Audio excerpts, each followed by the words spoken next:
Hello guys, আবারও আমার মেয়ের আম শেষ। তো মেয়ে আমাকে বলছে একদিন আম নাই, আম্মু আমি আম খাবো। তো এই যে আমি আম নিয়ে আসছি। তবে দেখেন, ওই দিনে আমি আম এনেছি, আমার সাথে সাথে দাদাও আম আনছে। আজকেও আমি আম আনছি, আজকেও দাদা আম আনছে। কি হলো ব্যাপারটা বলেন তো? আমি আজকে 8 কেজি আম আনছি, দাদা আবার আম নিয়ে আসছে। তারপর ওই দিনে আমি 10 কেজি আম আনছি, দাদা আম নিয়ে আসছে। তো আমি যদি জানতাম যে দাদা আম আনবে তাহলে তো আমি আর কিনতাম না। তো দেখতে পাচ্ছেন আমার মেয়ের প্রিয় আম, আবারও আম রূপালি নিয়ে আসছি। দেখেন, আবার অনেকে হয়তো বলবেন এটা আগের ভিডিও। না, এটা আগের ভিডিও না, আগের আম না, আগের আম শেষ। বর্তমানে এটা আবার এনেছি আমি। তো আপনারা এখন সিজনে আম খাবেন।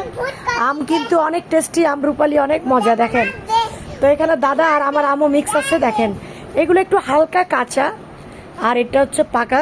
তো ভালোই সে মিলাই ঝুলে আনছি, দাদাও কাঁচা পাকা মিলাই আনছে।